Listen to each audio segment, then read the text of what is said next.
Oh, we're Just note taking. Now it's serious. yeah. Awesome. I'm excited. Okay, so talk to me a little bit about what's going on and what you need the help with. Um, I'm trying to like hit the ground running when I land in South Africa. So I've got this girl that's doing some marketing for me. And she's been asking some questions that I just can't answer. Okay. Like, what am I going to include in the shoot and things like that, like package sort of questions. Okay. I've got my head basically around, but I could use some insight. Okay. Yeah. So we're focusing on portraits. Yeah. Mm. Okay. I've got a list of products about this long. Okay. Well, let's run down them. Okay. Let's see. I can. Where's my thing on? There. Okay. I've got some fitness shoots, headshot shoots, beauty shoots, which probably won't happen much, but I put them on there just in case. And some styled stuff, kind of like fashiony type thing. I've got a thing called At Home, which will be just kind of fun. I go into someone's home and shoot them kind of as they are at home, and then senior matric being your, well, our basic school leavers. I've got a Friends Day Out thing, which can be for high school kids as well. A stock shoot, which would be kind of cheap. I would get to use the photos. Swimwear, boudoir, but probably won't happen. And then I've got a couple of corporate portrait shoots and events. And then, yeah, that's it. Okay. That's an awful lot of stuff. Yeah, I've kind of diversified a little bit there. Just okay. So let's start with that. Why are we diversifying? Cast your net wide, you know, that kind of thing.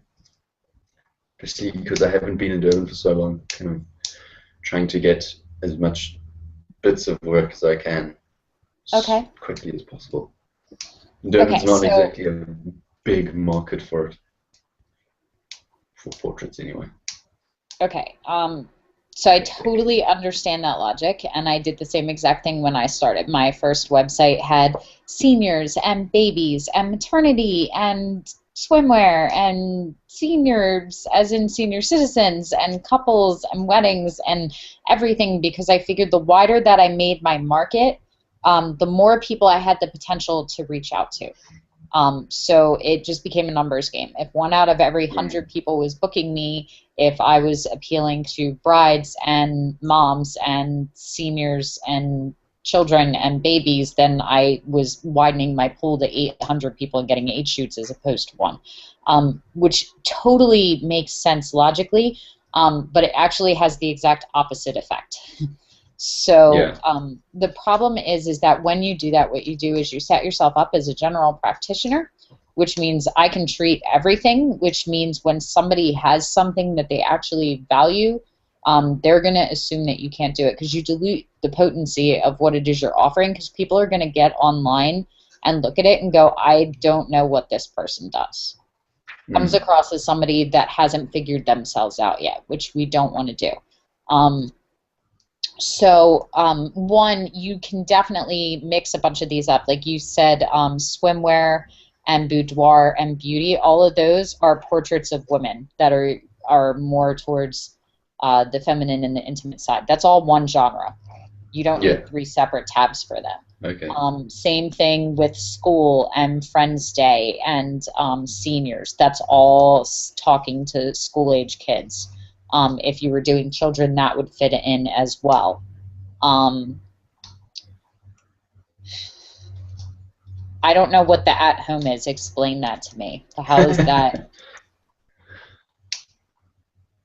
I don't know. That's just. I don't know. It's a really good reason to drop it off. So we're going to exit that out. But you can absolutely, like, it wouldn't be offered as a genre. It's not a genre of photography. Yeah, You know, it I would come take be pictures at your interesting. home. But it's absolutely something that you can put in like your FAQ section or like frequently asked questions or Okay. information that says, yes, we have a studio. We usually shoot here on location or in your home. You know, that can be included in the information, but it Yeah, doesn't okay. deserve like a tab and it's not a kind of shoot Yeah. unless you could find a really good reason that somebody would need to be shot in their home as opposed to in your studio. Otherwise, it's just a convenience factor. Like I used to do Yeah. that when I would do. I used to do in like year two. I did what I called belly to baby. So I would do their maternity sessions, and then we would shoot them at newborn, 4 months, 8 months, and 1 year. And for a lot of new moms, especially if it's their first baby, like you can totally tell a mom that is with their first baby or their second baby because they're like, oh my God, it hiccuped. I'm pretty sure it has cancer. Don't go near it. You might breathe on it. Like we're so over the top, like concerned about every little thing. And like, you know, if they drop the binky, we have to sterilize it and then hit it with a blowtorch and then bleach it and then make sure that we clean it before we give it back to them. By like baby two, we just take it and go and put it right back in their mouth. You know, and by baby three, we tell them to pick it up off the floor themselves. Yeah. So a lot of the moms really loved the fact that I would come to their house and do the newborn session because they didn't want to take them out because the doctor said you shouldn't take them out in public the first 3 months because they might pick something up. You know, by baby two, they're like, oh no, we'll come to you. Um, so I can see where the benefit would come in to have it offered in the home, but unless there's something really specific that you're finding as a selling point, that's not a session. It's just it's an option, Yeah. you Okay. know. And depending on which it is, it would be an option that I would have as an add-on for an additional price. Like right now, all of my Yeah. clients come to me and shoot in my studio, which is 20 feet that way. On the same property. If they want me to drive to their house or shoot at a hotel that's an hour from here, then they're paying an extra fee because that's travel and it's Mm. gas and it's, you know, extra expenses. So things to think about. So Yeah. stock photography or stock session, you said that was just for you to be able to use the images to maybe sell? Yeah. Okay, so that would be the same thing. That's not a genre then, it could be an add-on. So in the same way that they can add on the option to have you come shoot in their house, it may be a thing where you go, look, I also sell my images in stock and this and that. So if you do that, there's a $25 print credit added on to your session at the end. You never ever discount when you're selling to clients because discounting teaches people to wait for the discounts and it teaches them to undervalue you. If you're a $1,000 photographer, but every 3 months you're offering sessions for 750, then you're not a $1,000 photographer, you're a 750 Okay. photographer. Because what you do is you train them to wait. They'll go, well, I'm not going to book him now because I know that he runs a discount at Christmas and at the beginning of the school year and at Valentine's Day. Um, so you train them to wait to book you, which is not what we want to do. We always want them to book you No. right away. So instead, anytime that you're trying to get them to make a decision, you add value rather than just detracting from the amount that they're investing with you. So it's not, I'll give you $25 off your session. It's I'll add a $25 print credit. You give them something instead of taking away from Okay. yourself. Does that make sense? Yeah, no, it does. So yeah, if I wanted to use the images from my session, now I actually have it in my contract, my model release. It's just in the thing that they sign. Every single client that signs a model release with me that books a session signs a release that says, I own the images, I can use them in advertising, marketing, I can sell them, I can print them in books, I can do whatever I want with them, they are mine, and they have no right to tell me I can't, and they have no rights to any kind of financial remuneration in perpetuity, which means if I want to write a book with my life memoirs at 85 years old with their images and they change their mind because now they're 80 years old too and they hate the fact that they got pictures, doesn't matter, I own them. I never, ever, ever, ever, ever fight with my clients though. Like I have clients that come in all the time that go, I don't want my images up, especially mine because I do all boudoir, so it's very intimate. Yeah. Like I don't argue because the amount of work that I would lose and the amount of bad mouth um, referrals I would get from them going, oh my God, don't book her. She, Yeah. ruined my life kind of thing. It's totally not worth it. Any image that I create that I love, I can recreate with another girl. Same light, same thing. If I really want it, I can go find the same lingerie, and a good looking girl. So it's never worth it to fight with them. But I have it in my contract that they signed so that my butt is covered anytime I need it to be, you know? Okay. Because a lot of times they change their mind. Like I have one girl that asked me to pull down all of the pictures of her. Her new boyfriend doesn't want them up. He's very territorial of her. But I have naked pictures of her on every shelf in every Barnes and Noble because she's in my book.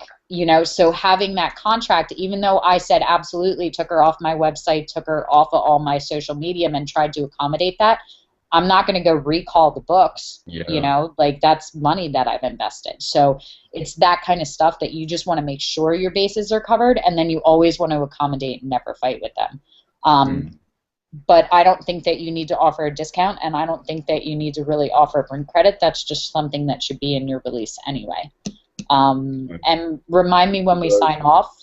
I'll send you my model release, the wording of it, and you can just take it and kind of adapt it to suit your needs. Oh, cool. So that's another one. Let me see. I think if you go on, do you have a model release app right now? No. Okay, so there's two. I think it's called Top Model, which is really popular. And then there's another one that's just called Model Release. I think I paid, I don't know, maybe $5.99 for it. But it's, I don't know. Apple or Android? I believe it's available on both. I know Top Model is available on both, but literally, like, just go into the App Store and look it down. The one I have is called Model Release, and this one isn't actually my iPad, so it kind of goes back and forth. But you can take a photo of them, and then it has all of their contact info and everything, so it makes it really easy for me to send their all of their products and stuff to them. And then you can have different contracts. So you can have one for, like, your fitness models, and I have them when I shoot anybody that's underage. I have like a parent release and a regular model release, and they go through. You set it to whatever you want. They can read it all as a PDF, and then they just. It's really hard to do backwards.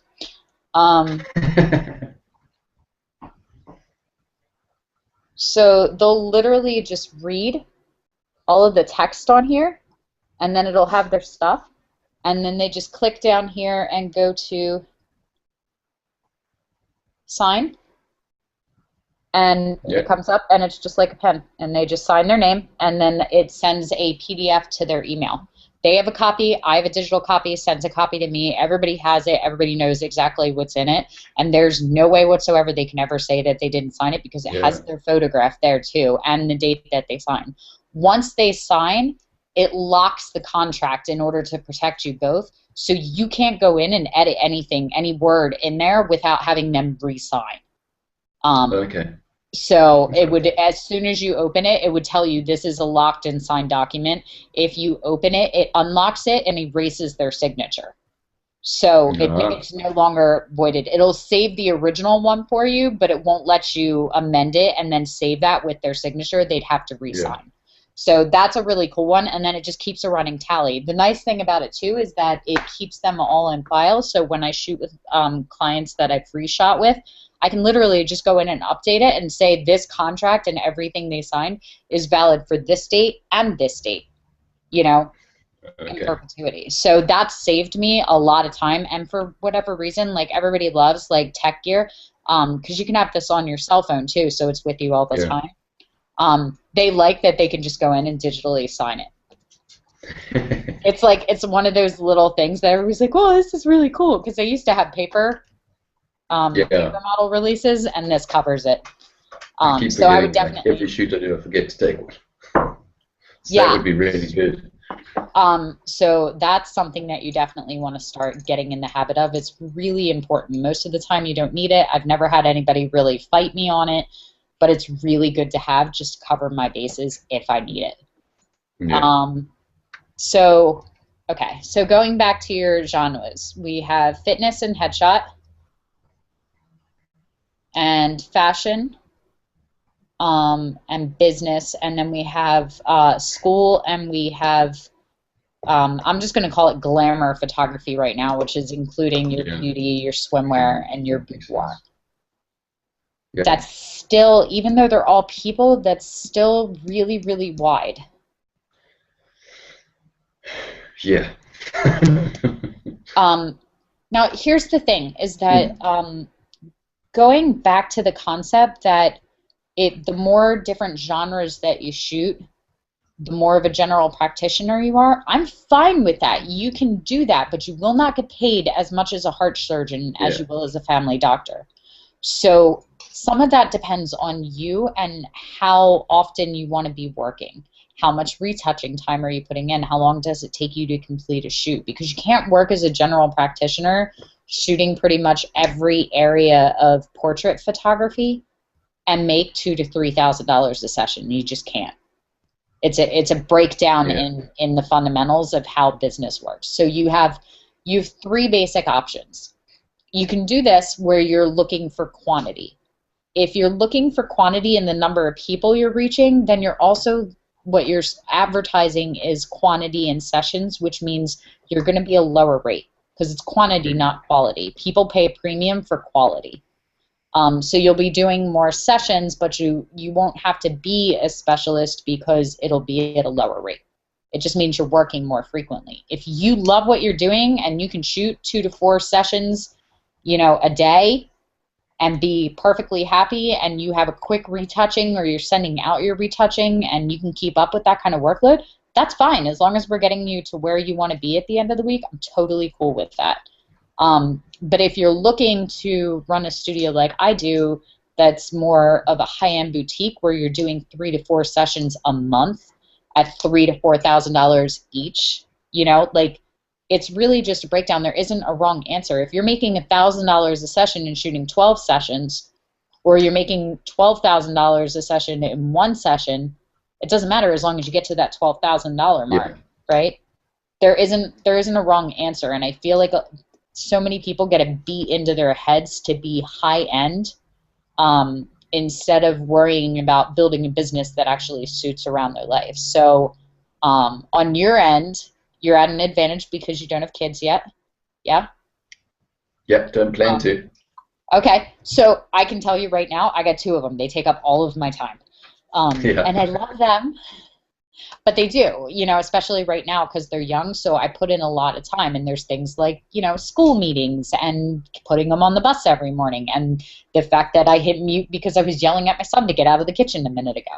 Um, so that comes into play. If you don't have to deal with that, then it comes into what else are we doing? Are you planning on doing just this, or do you have a day job? Are you going to school? Do you have time that you're spending with, significant others, girlfriend, fiance, wife kind of thing, where Mm. it's like, I have to put in all this time. How much time can you and do you want to dedicate to shooting? That's the next question. Uh,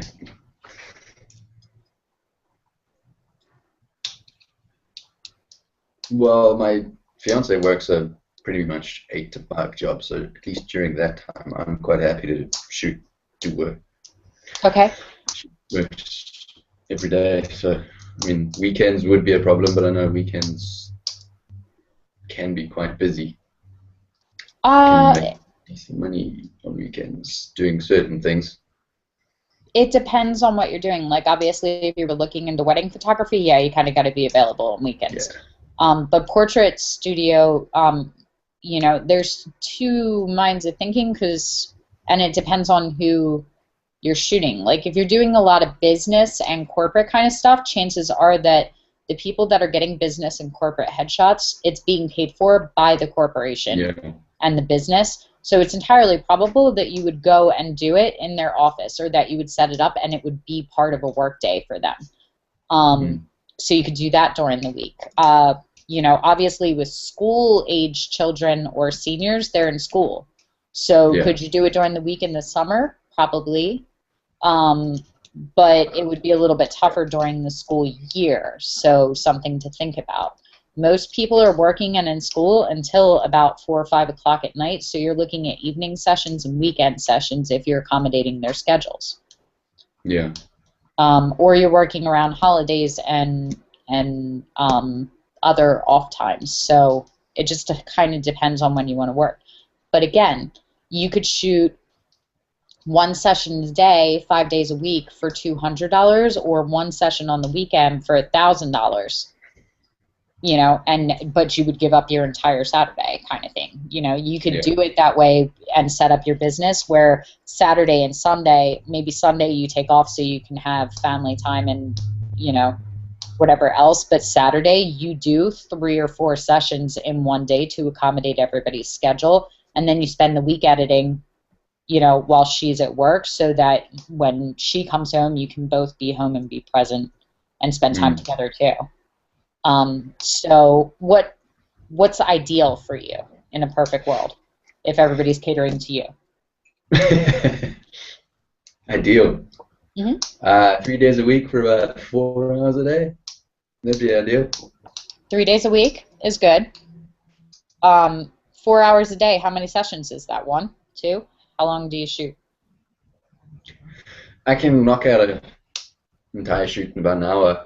But yeah, 2 shoots probably squeeze in quite easily. Okay, so we can say that you can work 2 sessions a day, 3 days a week. So that's 6 sessions a week total. Are you okay with giving up one of your weekend days? Yeah. Okay, so we'll say you're doing, let's say Tuesday, Thursday, and Saturday. We'll set it up that way.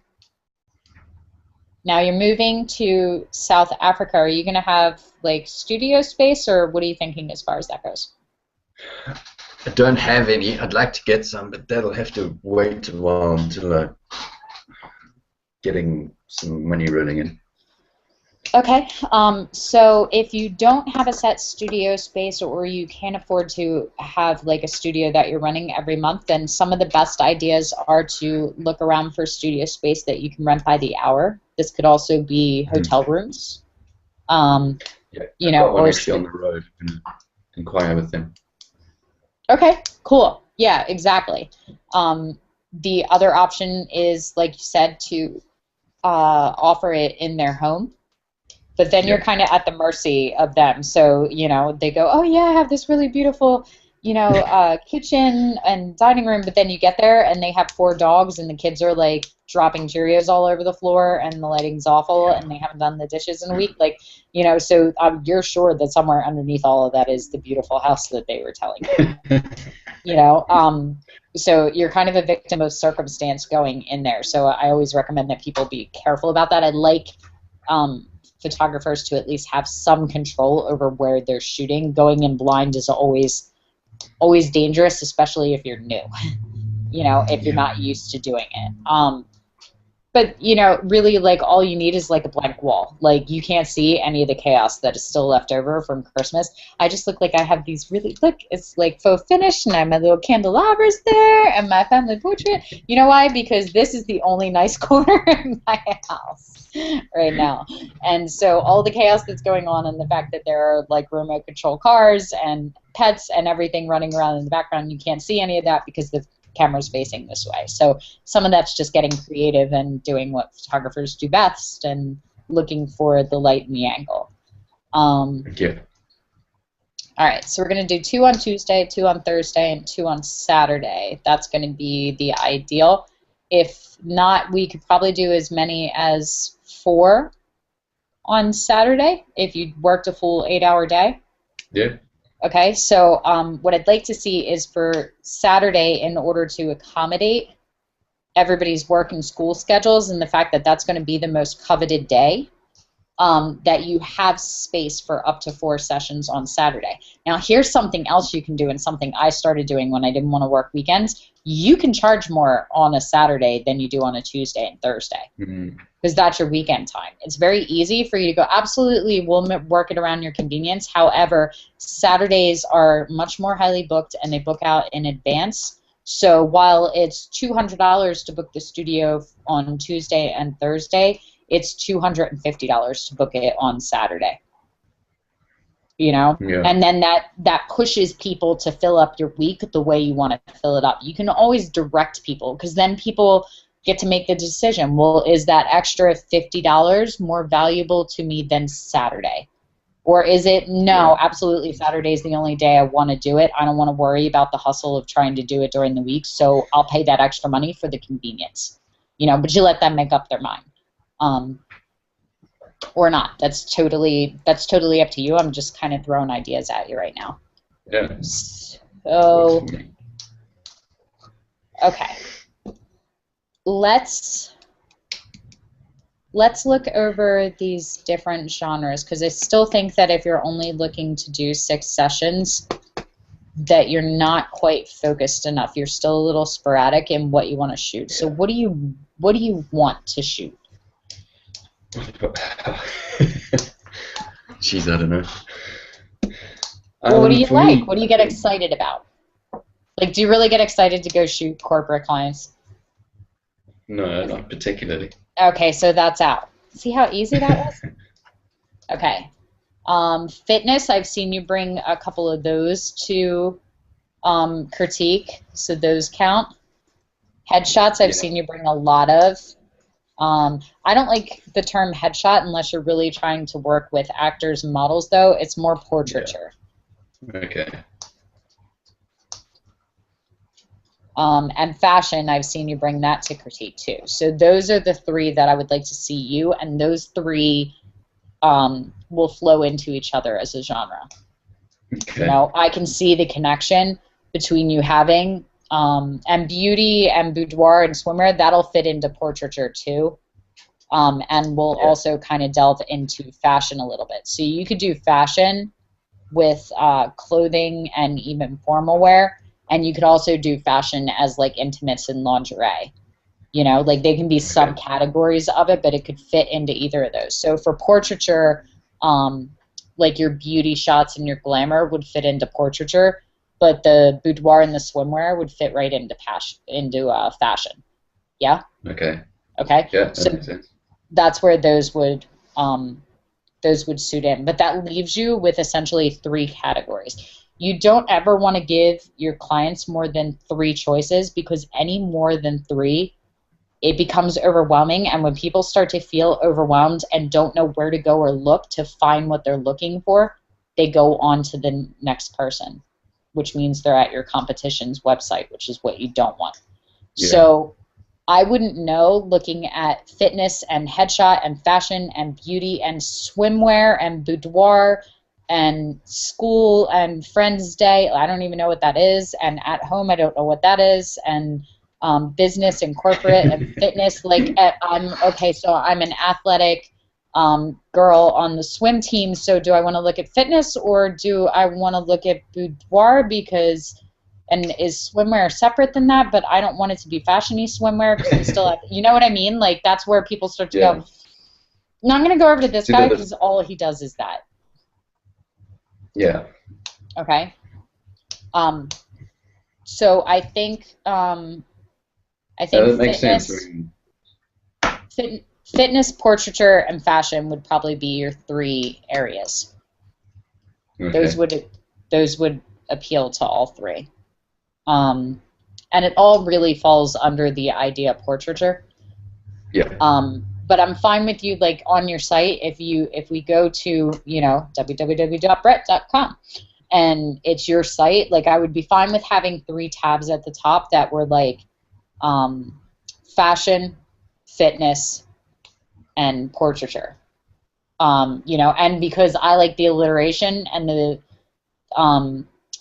fact that it reads nicely, like mine would be fitness, fashion, and faces.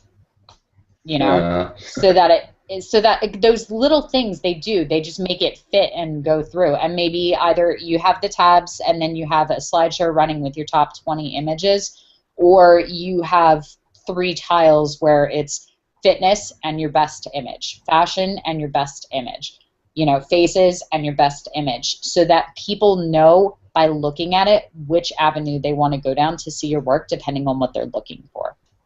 Does that make sense? Yep. Okay. So let's talk about what you're offering them. Are you trying to do separate packages for each of these genres and prices, or is it one overall thing? Well, I've got separate prices that I've worked out just in terms of how long it would take me to shoot and edit. But Okay. then after that, I haven't actually done anything more, like prints and things like that. I haven't included. Okay. Have you done any research on your prints and what they're going to cost you Oh, and I where you're ordering was from? using a company when I was back there that I knew the prices. I can't remember them now, but Okay. I've got a printer back there that I Okay. used. Okay, so I've just that's actually, definitely I've never had anyone order prints. This is, okay. What did they order? they just get, they just want the digital copies. Okay, She's like, so are you selling them a disc or like a USB, or are they getting them sent to their email? Like how are you presenting them? just download them off my website. They've got Okay, a and separate private gallery and things download them. okay, and what are their rights with them? What does that include when they get the digitals? They just have full printing rights, or are you selling copyrights, or Well, I mean, how do I stop them from printing? You don't. exactly. So you want to just head that off where if you're selling, like I sell digital, if they come in, my two biggest packages, my clients do one or the other. I have a bunch of different things they can offer, but pretty much every single one does one of two. Either they buy one of my image boxes from Fineo with, say, 20 prints in it, or they get one of my beautiful little crystal acrylic USB drives that have my logo on it with the 20 images. The box is $2,500. Guess how much the USB drive is? I'm guessing the same price. $2,500. Why is that? Because they are not buying the print. They are buying the artwork that is on it, and your artwork and the time you took to create it and the time that it took to edit it and to present it to them is no less valuable in digital format than it is in print. Yeah. Okay, so that being said, how much is your work worth? What are you selling it for? You don't want to know. Yes, I do. I'm not going to judge you harshly. I'm only going to judge you moderately. Okay, so if we go with just that kind of headshot type thing, I've got here 1,000 rand, but that's like $100 your side. It's for a 1 hour session, and that's Okay. very lightly retouched as well. That black and white stuff, yeah, I actually don't have a separate one for the black and white. That's something I'd like. How do I incorporate that? Okay, so let's talk about that for a minute. If I call you and say, hey, Brett, I'm looking for some new portraits, I want a session done. Give me your info, what are your prices? And you respond back and say, thanks so much for contacting me. Here's all my info, which is... Here's, oh, geez, I don't know. What do you mean? What are you looking for? Well, most of the time, are they contacting you by email?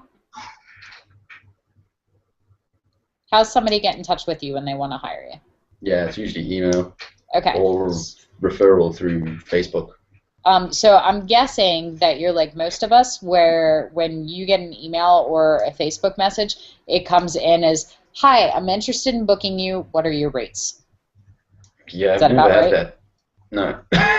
No. No? Okay, so what are they sending you? Never had anyone come and say, I want to pay you to shoot me. Okay, so when people are contacting you and saying they want to work with you, what are you getting? It's mostly TFP stuff. Okay. Through model agency or model base or something like that. Okay, and how are you responding to that? Most of the time, I'm just happy that they're looking at my work and like something. So I'm like, yeah, okay, cool. You're working for free. Yeah. No one will ever pay you more than what you ask them to pay you. By the way, I'm totally okay with you doing time for Frank because it builds out your portfolio and stuff like that, but you can't run a successful business without charging Yeah. for what you're doing. Um, you know, I picked up with you around level 2 or 3 because you were from the second cohort. But judging from your critiques and now that you're in Sphere 1, your work is good enough that you should be charging for it. So I'm going to have you do the same thing that I had Allie do and repeat after me. I, Brett, do not shoot for free. Do not shoot for free. I'm trying to do that. Because if I don't value me, nobody else will either. Because if I don't value me, no one else will either. Okay. So let's step away from the pricing for just a minute with what we're going to charge, and let's talk about what it is that you want to make. You want to hit the ground running. What is that? Define that for me financially. I'd like to be making 20,000 Rand a month. So okay, convert that to dollars for me. 2,000? Okay. That's totally doable. Maybe there in the US. Durban is very, like, 20,000 Rand in Durban is a good salary. Okay. You're going back, right? You were there before? Yeah, that's my hometown. Okay. So do you know what successful photographers that are doing well there are charging? I think it's roughly around 1,000 Rand an hour. Some of them are up maybe 3,000 Rand an hour. And you're looking to make 2, so that's not unreasonable. In terms of monthly. Okay. What are you asking? Per hour or per month? You said that you wanted to make around $2,000 per month. A month, yes. Okay, and okay, you're gonna have to bear with me because I keep hearing dollars and I'm forgetting the currency. Okay, so they're making about how much an hour? Per month, maybe 30. I mean 3,000. Okay. I'm guessing though. I actually don't know. Okay, so this would be some good research to do to just kind of go and see where their rates are, and then how often they're working is separate, because we're gonna assume that if you're looking at them and you know them to be working, then at some point they're getting paid those rates, right? Now, who would I be looking at? Because really, like it can be as there are just thousands and thousands of wedding photographers. Okay. Aren't many that just focus on portraits. Okay, but so there's a lot of wedding photographers that are also offering portraits? No, I'm saying there aren't many that just offer portraits. Okay. I mean, and that's everyone's pretty diverse there. That's totally probable, but I'm guessing there are some. So it may just be as simple as typing in the town and photographer in Google and doing a search and just doing some research and trolling around for a while just to see where the average is. Because it does vary a little bit by location, but I'm also a big believer that, like, around here where I am, the average photographer is charging $250 for a boudoir session. If they're high-end, they're charging maybe $400 to $500 tops. Nobody is coming in my studio and spending at minimum less than $1,500. So I am like 5 to 15 times above what the average is here. And people will come and they will pay that, and people will drive. Like, I've had people literally drive up from Texas to have a session with me, which is, quite a bit away, Like, we're talking like 4 to 6 hour flights to get here in order to be able to shoot with me because they want me, which is what I was telling you in level 9. It's because of the way I shoot and because they can't get those images with other people because I found my artistic voice.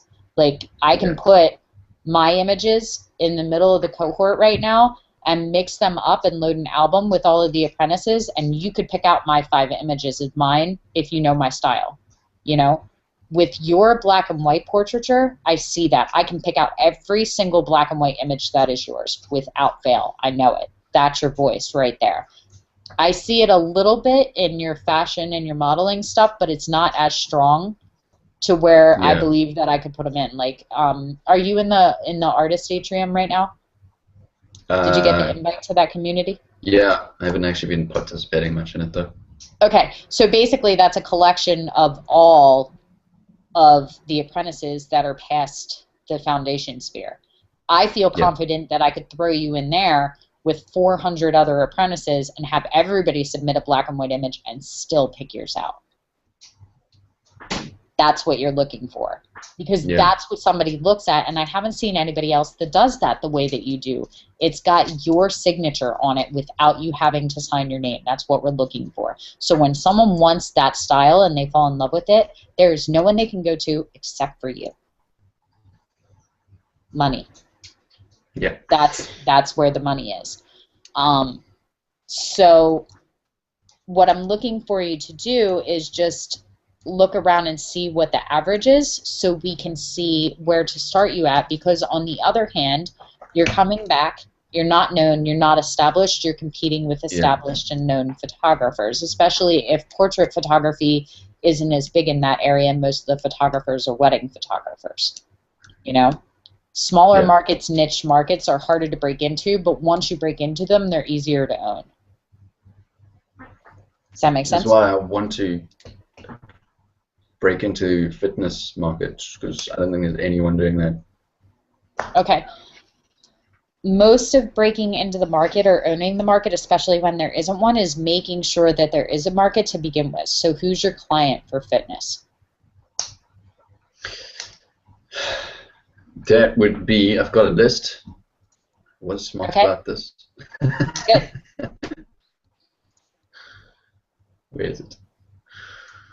Fitness models, gym bunnies, I call them. Then there's a lot of people that do those weight loss challenges as well. Muscle competitors, I don't know what they call, and then sports people as well. Okay. And where are those people at? Gyms, obviously. Gyms, yeah. Where else? What, in terms of areas, or? Yeah, like where, if I wanted to go and talk to your potential clients, where would I go to find them?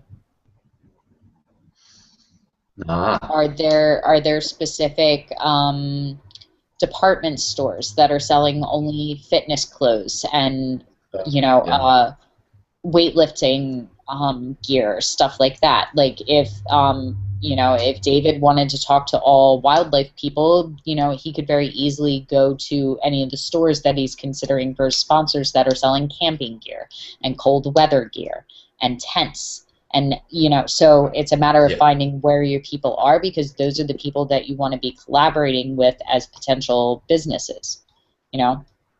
It's very easy when you get there. Like your girls do, you have a girl there that's helping market for you. What is she doing right now? At the moment, I think she's a bit crap, to be honest. I need to find someone else. Okay, so you can actually do all of this right from where you are in front of your computer screen. So here's what I want you to do. I want you to go and check out David's Sphere 1 post and see the list he wrote of his potential sponsors, and I want you to do a similar list. This is going to be your homework assignment.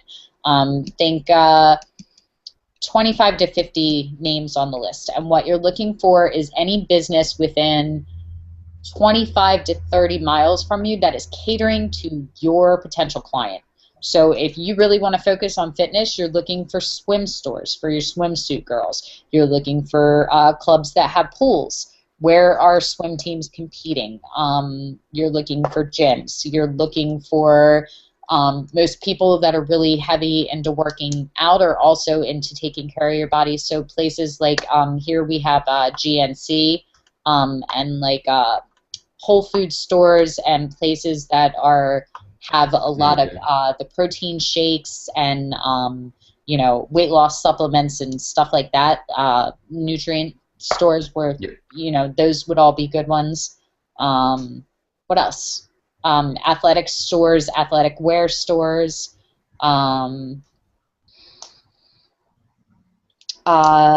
organizations that do like 5K runs and Spartan races and stuff like that. If you guys have them down there, like they're Yeah. really, really big here. You know, any of the big races, stuff like that, competitions along those lines. That's what you're looking for. Okay. And get creative Got the with it. Comrades Marathon coming up. hmm So the next step is that you put together your portfolio, and then you would contact these people and say, look, I'm getting ready to relocate to the area. You know, I'm a established photographer that specializes in fitness portraiture. Your clients and my clients are the same clients. What I would like to do is I would like to give all of your clients that do X, and you have to do your research with these companies to know what X is. So something like, let's say you're contacting a gym and they buy the membership for 1 full year, or they have, like, you know, copper, silver, and gold memberships depending on how devoted they are. You know, anybody that purchases a gold membership this year, I would like to give a free $150 gift certificate for you to give them as a thank you for signing up with your gym. It doesn't cost them anything. They just gave their customers $150. You know, weight loss programs would be huge for this. If you're doing people that are working out and working hard to lose weight, everybody that signs up for your 30-day program, like I just did Isogenics, more for the health benefit, but I know they have one that's like specifically for weight loss. It's a 30-day program, and like their big presidential weight loss program with all of the shakes with their stuff, like everything they have is like $600. If I can spend $600 on milkshakes, I can spend a couple $100 on pictures with you, right? So what you could do is go, any of your customers that buy your, you know, $500 weight loss system, you know, 30-day challenge, I would like to give them a free, a $300 gift certificate that they can use at the end of the 30 days. It's a like a race to the finish line with the trophy at the end, because at the end, when they're feeling great and they've lost the size and they've lost this energy, their before and after pictures are going to look incredible, because they're going to come and get them done by you, by a professional photographer, which is also going to encourage them to display the photos online. And you'd be like, you know, it'd be great to run a you know, a contest on your website or your social media for who has the most dramatic transformation. They come in, they get these really sexy, gorgeous fitness pictures with us, and then you can post the before and after, which looks way better than the cell phone selfie they were going to take in their bathroom mirror and their sports bra and booty shorts. And you get to use them for marketing too, because who doesn't want to be the marketing girl for the company now that she looks smoking hot with the abs, you know? So see how that becomes win-win-win for everyone. Meanwhile, the girl comes in and goes, oh my God, I'm feeling great. I'm so confident. I lost all this weight. I'm coming in for my portrait session. She gets all these things done with you. Your average session is selling for $700. That $300 got her in the door, which is incidentally the cost of your session, which you're doing for free anyway because you're doing all time for print right now. And then she gets to take that and put that towards a print credit for anything she buys that day, which encourages her to upgrade to your bigger package. Now she's got all these smoking hot photos, which she's totally going to buy because she looks gorgeous, and then she looks even more gorgeous because they were taken by you. They go on her social media, on her personal Facebook and Google and wherever she is, of, oh my God, so everybody can be like, oh my God, you look so good, you're so hot, oh, I can't believe how much weight you lost, I'm so jealous, I wish I had photos like that. And you go, why, yes, you can, come on in.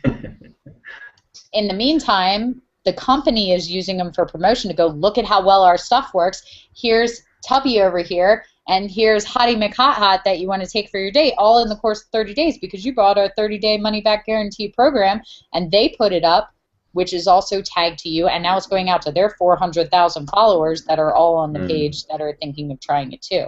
All of a sudden, you're booked out 6 months in advance. Does that make sense?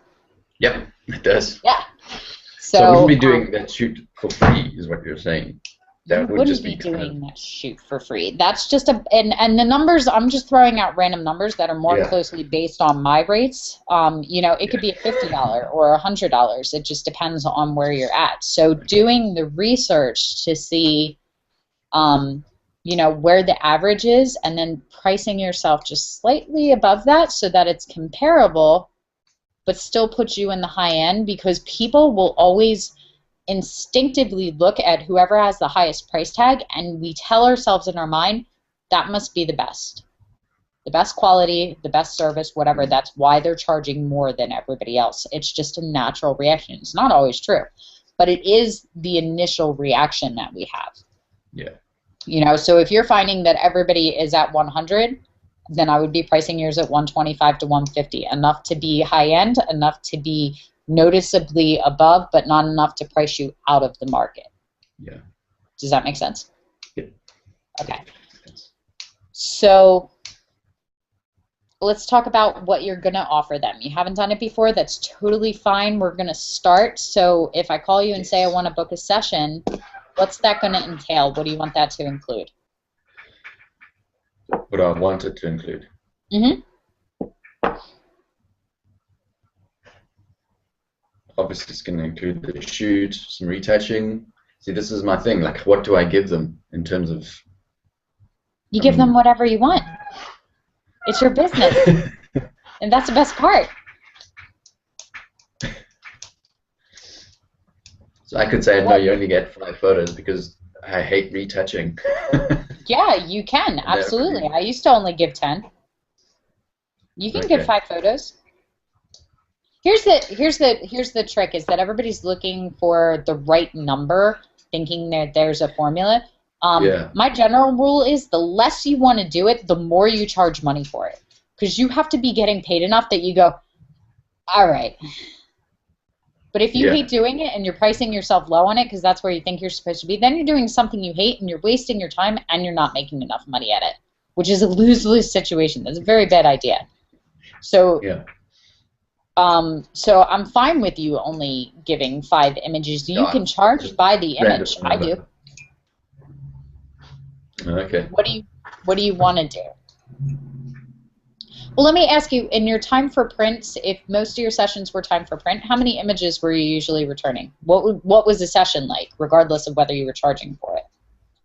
I'd come out with about between 20 and 50 pretty usable ones. Okay. And you were retouching all of those? No. Okay. I do really, really basic retouching on about 20 of them. Okay. So they're getting retouched images. Yeah, well, essentially. Okay. If you're okay with that, that's fine. My retouching is very basic. I Lightroom kind of do some color enhancements, and I don't actually go in and, unless it's a headshot portrait, then I'll sit and do a bit of work on it. But I've seen you retouching on some of your images where you're putting in more time and energy into it, and a lot of your style is coming in with that. Do you have an example? Like your black and white ones, some of the retouching that you're doing on them that you've brought in, how much time are you spending retouching those? I'm getting a bit better at that. It takes me about 15 to 20 minutes. Okay. All right. So if you were giving them 4 images, you'd be spending about an hour retouching those 4 shots, give or take. So it may be the kind of thing where you can, like, essentially, like, it's $2,500 to come in and book a session if you get a 20-image box.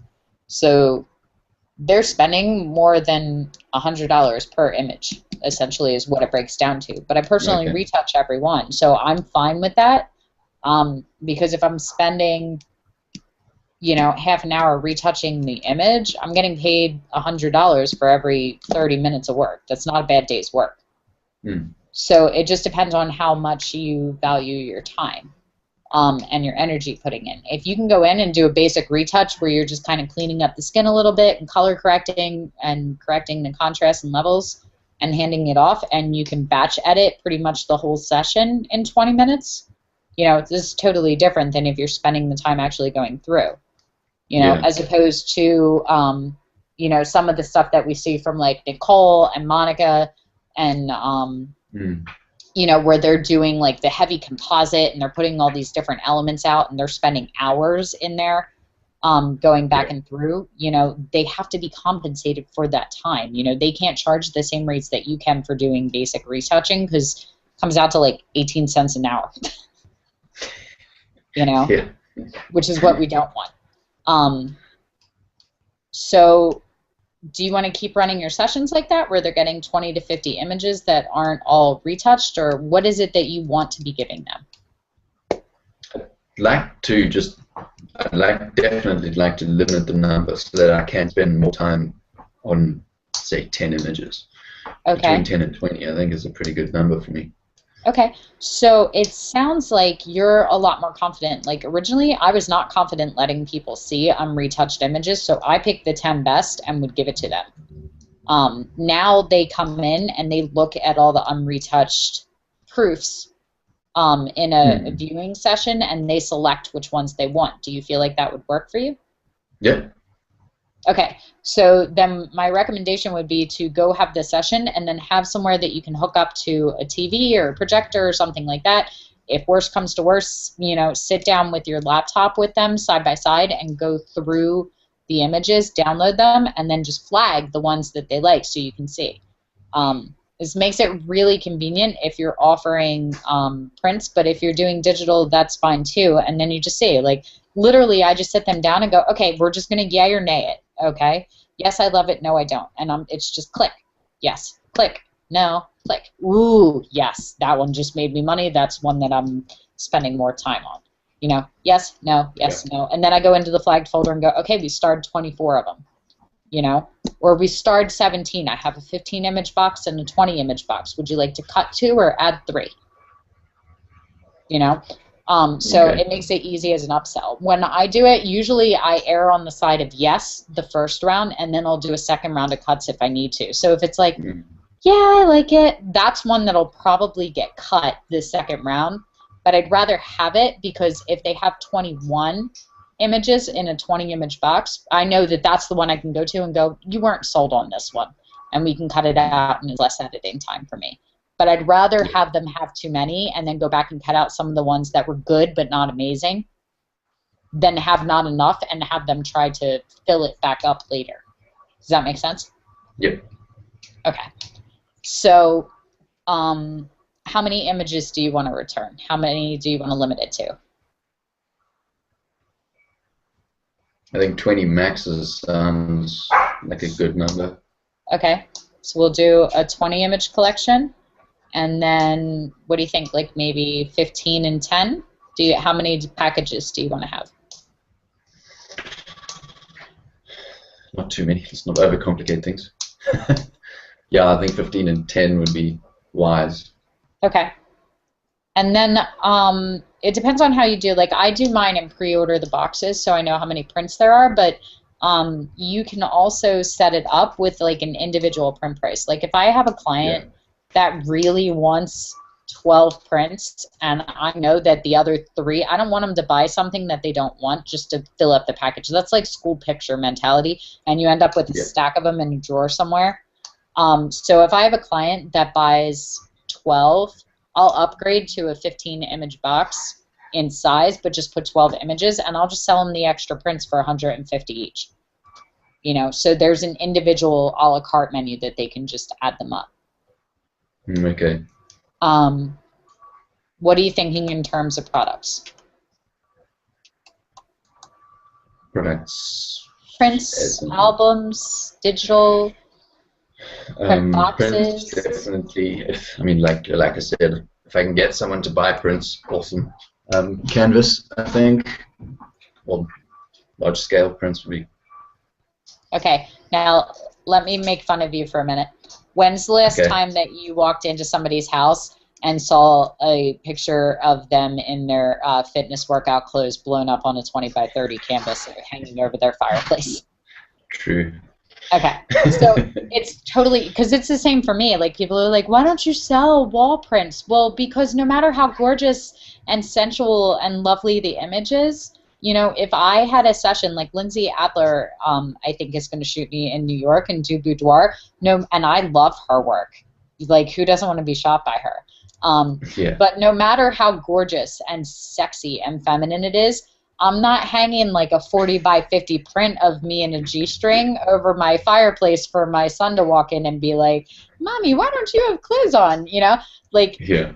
or when my mother-in-law comes over for dinner, or, you know, like, there's certain instances where you just don't want people looking at that. So that's why I sell the boxes, because it's very discreet and you can put them away. And if you want to stand them out because you're having a hot date and you want to tell him how good dessert's going to be, you know, you just have these little table easels and you set them out, and they're like 12 by 12, but they go away.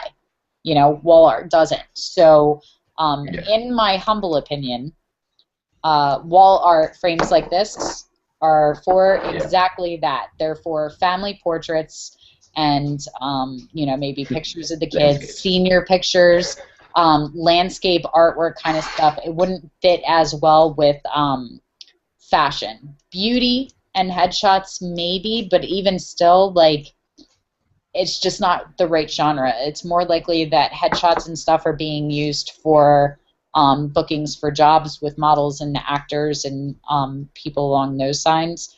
And if they have pictures on the walls, usually like with headshot style portraits, you're more looking at like 8 by 10 and table art than big wall art. So it might be really easy to set that aside. It's entirely probable that in this day and age, in a digital day and age, that digital is the way to go, which is perfectly fine because it's no overhead for you. Anytime you get to say no overhead is a good thing. You know, it costs me. I love when I get my boxes from Fineo, and I love opening them up and looking at these beautiful matted framed prints. And I love knowing that when they open them up, that I'm getting tagged in an Instagram photo from their phone, and, you know, it gives them something to touch. I love that. That's what makes it worth the investment for me. I make more money on my little USB drive that costs me $50 as opposed to the box that cost me several $100s to get them printed and matted and put in the collection. So why wouldn't you want to eradicate that, right?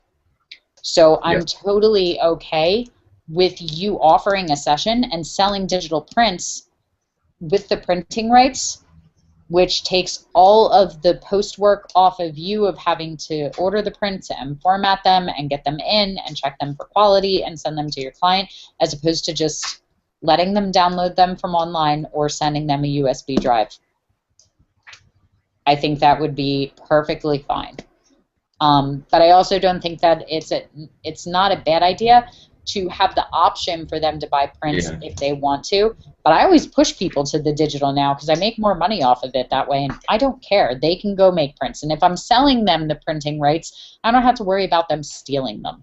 And which you know, that's one of those things that I don't really side with the rest of the photography community, because if you take pictures of someone, I don't feel like you can steal photos of yourself. Like, that's why they hired you to take them. They hired you to go to the wedding to give them photos of themselves. That was your job. You had one job. You know, so when I hear photographers like getting bent out of shape, it's because they're handling their business wrong, and they should be considering that and making sure they're compensated up front fairly from the get-go, so they don't have to worry that they lost income on it. I'm going to get hate mail for this one because I put it out to everybody to watch this too. But I'm okay with it. So, look, I just lost 2 viewers. I just made people mad. Oh, man. Which is totally okay. So I think your next step is to put together the prints. I would have 4 by 6, 5 by 7, 8 by 10. Those are the standards, right? Okay. All of those, here's the really fun part, make them the same price. Like, if you go on my website right now and want to order, if you get a 4 by 6, a 5 by 7, or an 8 by 10, they are all, I think, $50. I don't care which one you get because they are table art. Yeah. And it's for people to decide. Now, most of them get the 8x10s because they associate bigger and they go, well, it's like a per inch thing. Like I'd rather have an 8x10 since I'm paying the same price anyway. Now, I think that, and this is how long it's been since I've sold like paper prints and not like matted and framed. I think that I have it set up now based on my print lab that it's 3 4x6s, 2 5x7s, or 1 8x10 for the same price. So you can get 3 4x6s for $50, or you can get 2 5x7s, or you can get 1 8x10. I do it that way because the price works out the same for me as overhead, and because I know from the standpoint of being a mother and family that usually when you're ordering 5x7s, you're giving them to grandparents and other people, and they're going on somebody else's. The parents get the 8x10s. It's like parent albums with weddings. It's the same thing. Like Mike and I will get the 8x10. My mom and his mom will get the 5x7s. My grandmother and my sister-in-law and his brother will all get the 4x6s. That's why they buy. It's like the school mentality. So I would So figure when you say you're selling, well, they're all the same price, but you're getting 2 to 3 photos for the smaller sizes. Are they the same photo or different ones? No, it's the same photo. Oh, okay. Yeah, it's the same photo. So if we do 20 images and you order a set of 4x6s of image X, it's all image X. And then you would spend another $50 to get image Y. Does that make sense? Copied. Yeah. Okay. Yeah. Yeah, because my print lab charges me less for copies. It's like a bulk discounting. Like, if you order between 1 and 9, it's this price. If you order between 10 and 25, it's this price. Does that make sense? Yeah. Okay.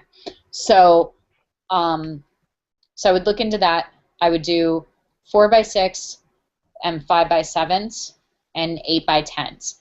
Anything larger than an 8x10 does not sit on your table. Have you ever noticed that? Nobody has like a matted or a framed like 11x14 like hanging out on their coffee table. So anything larger than an 8x10 comes matted and framed, and you charge accordingly. Like these, when my clients buy big prints like this, they come and they look just like this. This is from my print lab. So they come matted, they come framed, and they are ready to hang in the wall. All you got to do is put a nail in the wall, put it up, which guarantees that it gets set out. If they order them and they're loose prints, then they got to go find the frames and the stuff themselves. And this way, too, I know that they're not taking my beautiful print that I spent all this time in and putting it in a cheap plastic frame that they got from Walmart that's meant for college posters. This is the way my artwork should look. And this is the way their family portraits should look. Like this, for me, is like, this will be one of my heirloom photos. This will be one of the ones that I hope my grandkids have somewhere, and it's like, oh, that's your great-grandmother and grandfather and your grandmom and granddad kind of thing when they were little. Like that's what I want. So I want it to look like that. I want that quality. So you should be focusing the same way. Cool. Makes sense. I like that. Now, here's the other thing is that when people are offering prints, like I make my money in the initial session, they can't just go buy 4x6s, 5x7s, and 8x10s off my website until they order a package. Because here's what we did. I just told you to value your art, and that whatever the digital files were, they should be the same price as ordering like a 20-image collection. Okay? So the other thing that I have a problem with is that photographers devalue themselves based on the print. You don't spend, and if you create one of those black and white portraits of me that I love and find so stunning and so soulful, and I want one of those, but I only want it in a 4x6, and you're going to sell that to me for $10 because it's a 4x6 and the overhead for you is 58 cents, as opposed to an 11x14 that you're going to charge me $25 for. Basically what you did was say that your artwork isn't worth more because I decided to get it in a smaller size. But it didn't change the amount of work you put into creating it at all. Whether I print it 4x6 or 40x60, it took you the same exact amount of time. So either you have a session fee that covers your time and the amount of energy, or you offer it in an option where it's a collection, where you're getting it paid in full, or you're going to offer print sizes and just compensate them up, where the smallest print size is the minimum that you want to make off a print. So if you want to make $100 per art piece that you create, then your 4x6 is $100. Okay. Everything above that can raise price to compensate for the fact that your overhead is increasing, but you don't sell a 4x6 for 50 cents. Yeah. Because your artwork is worth more than that. The print may not be. The 4x6 and the paper that it is printed on may not be worth more than that, but your artwork is. The art that you're putting in it that you took the time to create, that's where the value comes in. Yeah. And part of that is just educating your clients as to it and presenting it that way. But it's hard for them to swallow. It's going to be really hard for you to go, well, you're going to pay $100 for a 4x6, because they're going to be like, the one that I pay 36 cents for over at Costco, so that's hard for them to understand, which is why we do the collections and present it in a way where the product also has value. Because same thing, even this one, the exact same image, if that was in a cheap college poster that you pick up at a discount store, it adds to the magnitude and the perceived value of it because it's matted and framed. Right? Yeah. So it's all presentation. It's like wrapping Christmas presents really pretty. Okay, so here's what I want you to do. I want you to go and do some research on some of the other photographers that are in the area that you're moving to, and get back to me. Just post a post somewhere in Sphere 1 in your discussion with what you're finding as far as what the average rates are in that area, so we can see where your competition is. Because it's not that you have to compete with them and match them, but if you're going to be higher, we have to have a perceived value increase that makes it worth the money increase. So if we're going to tell them that you're twice as expensive as them, we have to find a way to present you and your work in a way that justifies for them why you're twice as expensive. Yeah. I like the numbers that you have with the 2, 2, and 2, and I like the idea of doing 2 sessions 3 days a week. I think that's really good. And if we're looking to make $2,000 to $3,000 a month, let's say $3,000. That's only $500 per session then, which you can convert that into your currency because I'm not doing. Okay, so people might have a heart attack at. Okay, so it is and it isn't though. Like if we're converting it down to $2,000 a month, and it comes out to $500 a session, and you're giving them, let's see, we got $500 a session, and let's say we were talking 20 images.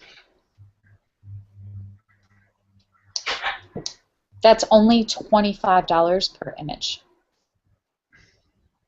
I suppose if you put it like that, I could actually swing that. That doesn't sound so scary now, does it? No, yeah. Does that sound almost in line with where other people are? Yeah.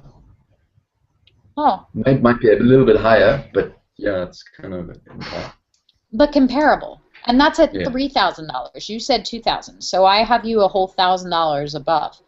Mostly because I like to do nice even math. But it is. It totally changes the way you look at it. Before you were going, I saw on your face you went $3,000 a month, and then you went $500 a session, and then I said $25 an image, and you went, oh. Guess what? Your clients will do the exact same thing. Yeah, they'll go, oh. You know, so it's the kind of thing that you can actually reverse engineer that and say it's $25 per custom art piece designed for you. This includes your studio session and the retouching and a digital file. with a minimum 5 image purchase. Yeah. Or with a Okay. minimum 10 image purchase. So if we said that we wanted to make you that $3,000 was really comfortable, but that we were okay with 1,500, we'll take it down to half of that. Okay, and then let's see. Yeah, even still. So instead of it being, you know, 250, we're looking at like 125 per session instead of 250. You know, or we're taking it down from 500 to 250. Like, we're breaking it down. So it was 500 a session. Now we're looking at 250, which is half of that. If you're happy walking away from that session with $250, then you can do 10 image minimum. You know, and you can just break it down. You just have to you have to look at it and decide, I'm not willing to pick up my camera for less than X amount of dollars, because at some point your time becomes more valuable than the money. And you have to decide where that is. Like, you can say, I'm not getting out of bed for less than $500, or I'm not getting out of bed for less than $200, you know, like, because of everything else you value. Like, it's not worth it for me to work on a Saturday and take time away from my girlfriend and from the things that I want to go out and do with my free time on the weekend until it is. And for most people, that's a monetary thing. So it's not worth it for me to waste my entire Saturday if I'm only making $25 a session, but it is worth it if I'm making $50 to $100 a session, you know, or $50 to $100 an image. Like, you have to decide what your time value is. Yeah. So that's some homework for you to do, and some soul searching for you to do, to just decide what's worth it for you. Yeah. And then that will help guide your numbers for where they need to be.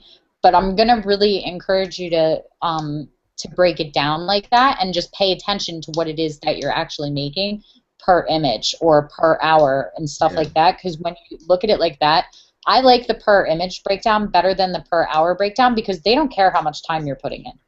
Yeah, if you put in 8 hours an image, that's something I've been trying to work out as well. Like, right. I don't really put a time limit on it, because you take as long as you need to. Yeah. See, Joni and I were having this conversation too, where she was like half an hour session, an hour session, a 2-hour session. I don't do that, because certain models are harder to work with, and it takes me longer to be able to get the end result. So the job is done when I have done my job. That's how I feel, which is why I only book 1 session a day, because I don't want to be looking at my clock and not giving them my undivided attention, because I'm worried that my next session is getting here in an hour. You know?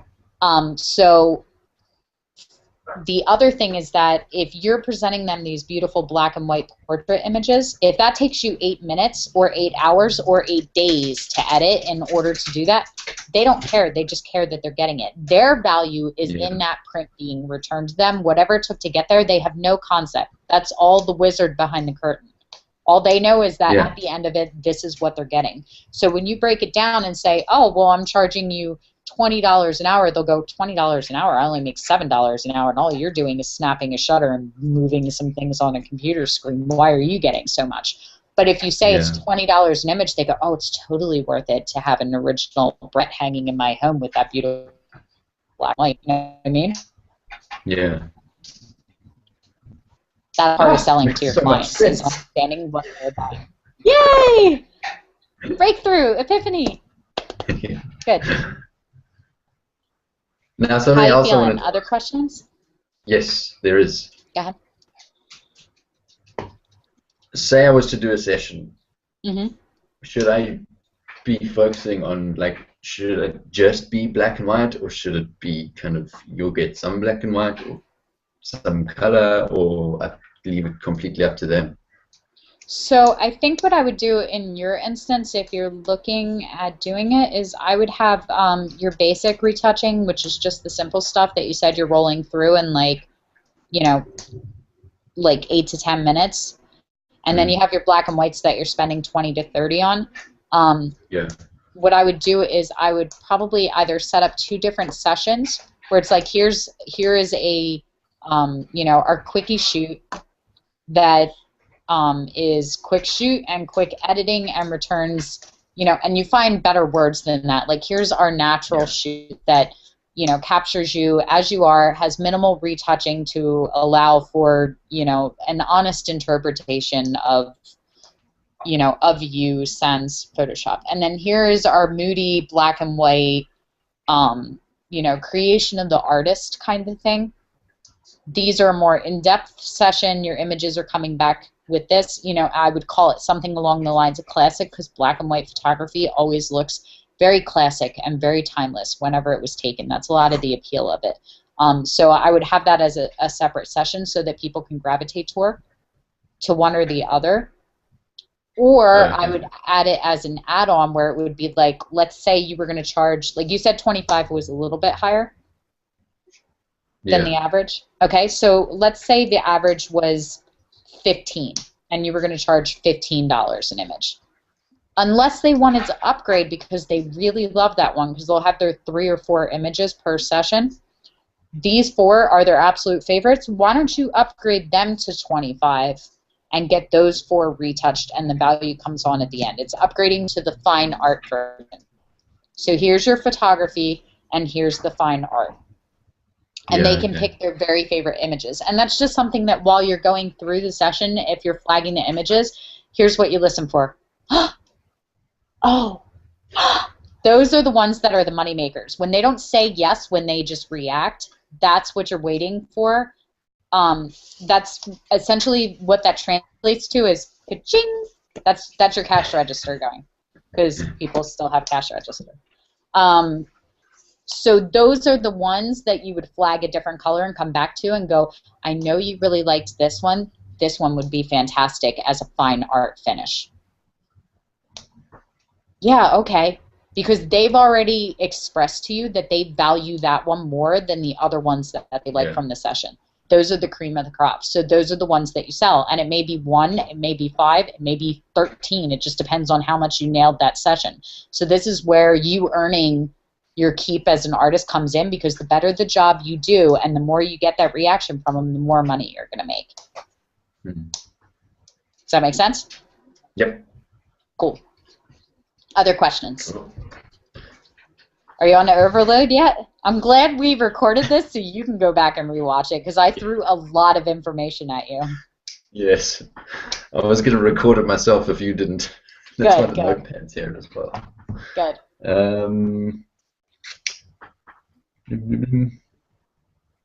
No, that's covered everything I wanted to know. Okay. So your goal is to do some research into your competition, to do some research into other companies that you can partner with that are selling to the same people that you want to reach out to decide exactly what you want a session to include. If it's going to be all day, if you're going to do 2 a day, are you going to put a time limit on it? And to decide what the minimum is that you want to walk away with in your back pocket at the end of the session. Because your session is built with that as the foundation. If you want to make $1,000, you don't set your second package at $1,000, you set your first package at $1,000. So that you are walking out with the bare minimum that makes it worth it for you to put the time and energy in. And then we build from there. And once you have that bottom line, we can break it down. Like, it sounded really far-fetched until we broke it down and said, that's only $25 an image. And then we find the way to make that a viable option that's also appealing to your clientele. This is really not that hard. Everybody just thinks it's really difficult. It's really not once you start breaking it down and reverse engineering it. So if you go put those in, we'll sit down again, and then we'll just finalize options and give you a final list, and then you can send it to your girl, or you can start reaching out to potential clients, and we'll work on actually getting you some sessions booked before you even move over there. Sound good? Cool. Yeah. Good. Awesome. Well, we won't do that because I'm moving there in 2 days' time. So. Okay. Well, I mean, that just depends on how ambitious you are. I mean, I would have it done. Okay. No pressure, though. No pressure. Copied. Challenge accepted. Okay. So, are you feeling better? Or are you feeling more overwhelmed now that we did this? No, I'm feeling much better. Good. Good. This is the part of the thing that I've never understood, and no one's actually explained it like you have. Do you read Nobody blogs will on? either. I have a really reverse backwards way of deciding all my prices that not a lot of people follows, but it works for me. And there's plenty of other masters, and a lot of them are hanging out in the artist atrium, that if you're struggling, that's also a good place to just go put up a post and go, hey, I'm thinking about this, and get some feedback from other people too. Because Yeah. my way Okay. is a way, but it's not necessarily the way. If it resonates with you, use it. If not, I'll put you in touch with somebody else that'll have some other good info too, and a different way of approaching it that gets you to the same end result, which is where you want to be. Yeah. Sound good? Cool. Yeah. Definitely. Good. Awesome. Okay, well, I'm excited to hear what you come up with. So just Yeah. hop in and share as you're building, and that way I can give you some feedback on it. But you're doing Cool. awesome. Okay. You really are. I think you're so close to getting to exactly where you want to be. You're going to be fine by the time we hit level 20. I'm Good. looking forward to that. Okay. All right.